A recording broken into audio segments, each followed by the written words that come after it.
So we have another story today where the idea was given to me by my mom. It's so funny how she's always sending me these messages that says, this would be good for your podcast.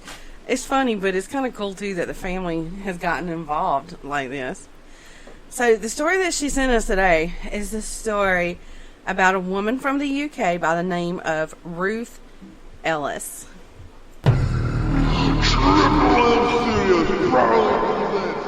Mystery, murder, and magic, heroes, and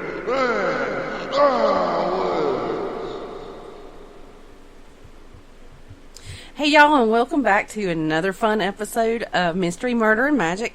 I'm your host, Andrea, and Alex is with us again today. Yay. I have nothing else to say. He's so weird. Okay, so more than 65 years ago, Ruth Ellis became the very last woman to be executed by hanging in Britain. Ruth was born on October the 9th, 1926 in North Wales. She was the fifth of 6 children. She attended a girls' school until she was 14, when she left that to become a waitress. When she was 17, she became pregnant with a married man, with his baby. He was a Canadian soldier. Then a few years later, she became a hostess of a nightclub and a nude model. The owner of the club blackmailed his hostess employees into sleeping with him, but by 1950, Ruth was a full-time prostitute. When she became pregnant by one of her regular clients, she illegally terminated the pregnancy and returned to work as quickly as she could after that. Near the end of 1950, Ruth married a divorced dentist, but he was an alcoholic who was jealous and possessive, and he often accused Ruth of having affairs. He was a regular at a club that she worked at, so it's not like he didn't know what her occupation was. And when she became pregnant, he denied that the baby girl was his. When she was 4 months pregnant, she starred in a film called Lady Godiva Rides Again. Now, I thought that was probably a porno or something like that, so I Googled it, but it's not. What do you think of that? Of course. But once the baby was born, the couple divorced, and she and the baby moved in with her parents. And so soon after that, she went back to work as a sex worker to make ends meet. Oh. Yeah. In 1953, Ruth became the manager of a club named the Little Club. Ruth was lavish with expensive gifts and became friends with a few celebrities. There was one particular admirer that caught her eye, though. His name was David Blakely. Blakely was an alcoholic and a race car driver. Good They combo. had, yeah, I know, good combination, right? Yeah, right. An alcoholic race car driver. Whee. They had a really tumultuous relationship, though. Blakely was, at the time, engaged to another woman when he moved into Ruth's flat above the club. So he was engaged to one woman and moved in with a different one. Family matters. Yeah. Apparently. I don't know. Ruth soon became pregnant for the 4th time, but she aborted this baby because she felt she couldn't commit to the relationship that Blakely wanted. Now, she felt like she couldn't commit, but yet I think he was the one with commitment issues too, because like here he is living with somebody and engaged to somebody else. Exactly. Yeah. Now, even though Ruth started seeing, I guess they all had commitment issues, because soon after that, she started seeing a gentleman by the name of Desmond Cusson, I don't know. She continued to carry on her affair with David Blakely, though. And actually, both she and Blakely were seeing other people, and this escalated the violence in their relationship. I know, right? It's just like a twisted... It never ends. It's more than a love triangle. I don't even know what shape we're in right now. Not polygon. Octagon. It's probably like hippolopodobus. I agree with that word. What does that word mean? I don't know. I just made it up. Blah, blah, blah. At one point in 1955, Blakely proposed to Ruth, and she said yes. But she later ended that relationship. Of course she did. When he punched her in the stomach during an argument, and that caused her to miscarry the baby she was pregnant with at that time. On Easter morning, which was April 10th, 1955, Ruth took a taxi from the home that she still shared with Cousin to a home that she suspected that Blakely was probably at. When the taxi pulled up to the address, though, Blakely's car drove off, so she paid the driver and she walked a quarter mile to where she found his car parked. Now, she must have been hanging out there all day, because it skips to 9:30 that night. Mm-hmm. Blakely and a friend came out of the public house where his car was parked and walked right by Ruth. He didn't even acknowledge her. Well, while he searched for his keys, she took out a .38 caliber Smith and Wesson. Y'all, I ain't right today. From her purse, and she fired a shot at him. Well, this first shot, it missed him. Mm-hmm. But she followed him around the car and fired again. This one hit him and he collapsed onto the street. But she wasn't finished. Okay, listen to this. Mm-hmm. She stood over him and fired 3 more shots into him. Oh my God. When she fired the last round, it ricocheted off the pavement and it injured a person that was walking close by. Wow. I know. What? Now, after that, they say she appeared to be in shock, and she asked the friend who was with him to call the police. When she was arrested by an off-duty officer who was nearby, she said, "I am guilty. I'm a little confused." The bullets had struck Blakely's intestines, liver, lung, aorta, and trachea. Yeah. One of the bullets was fired from such a close range that it left gunpowder burns on his skin. At the police station, she made an elaborate confession and was charged with murder. After 2 exams, she was cleared of any mental illness. On June 20th, 1955, she appeared in the number 1 court, and boy did she make an appearance. She was wearing a black suit with a white silk blouse. Her hair had been freshly bleached and styled. It made her lawyer, her defense attorney, angry because she's looking like a celebrity and not she wasn't feeling remorseful, or looked like she wasn't feeling remorseful. Yeah. But even though that made him mad, she never did anything to change it up. She just kept styling and profiling. Now, the only question that the prosecutor asked her when he had her on the stand was, when you fired the revolver at close range into the body of David Blakely, what did you intend to do? Now, what she answered with kind of sealed her fate. She said, "It's obvious when I shot him, I intended to kill him." Who gets on the stand and is like, Just kill him. I did what I did, I said what I said. I do it again. I'll do it again. I'll do it again.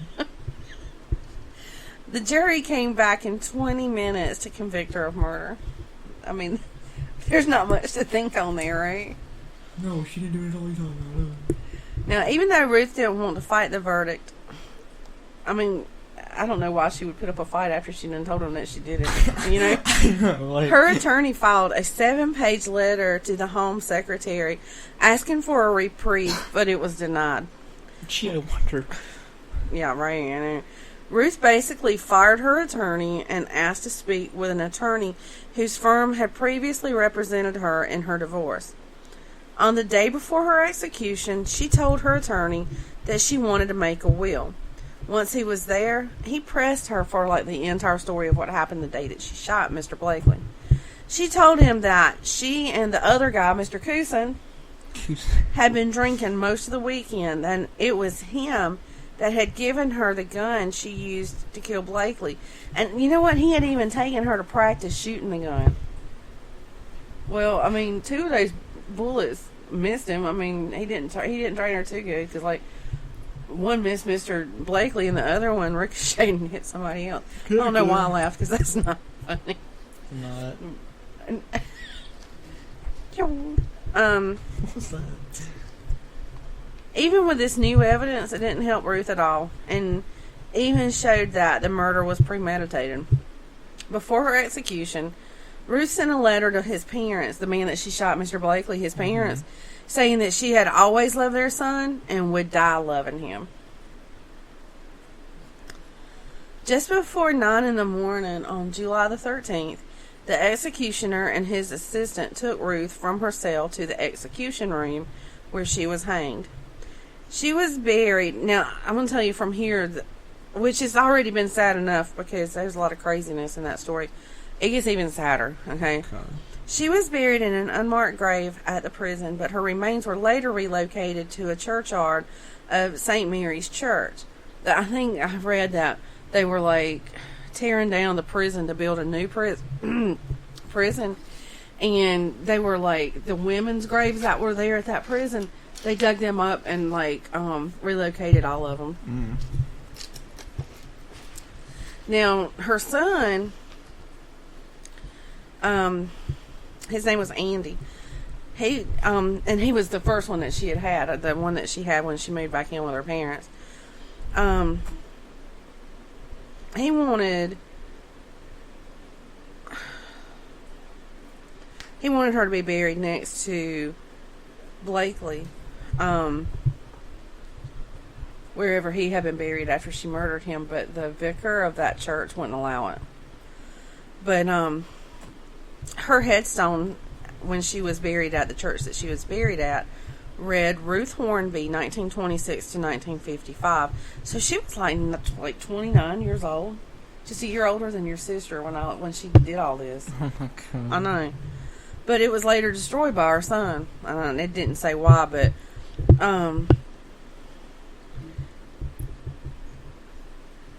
now he was young when that happened, but I really think that it probably just mentally did something to him because he killed himself in 1982.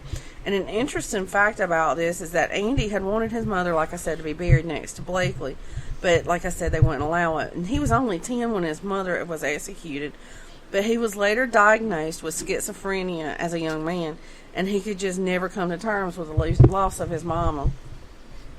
So then we have Desmond Cousin or whatever. Because, she tried to point the finger at him and say that he gave her the gun and taught her how to shoot it. Well, they never brought charges against him. He later immigrated to Australia and opened a flower shop.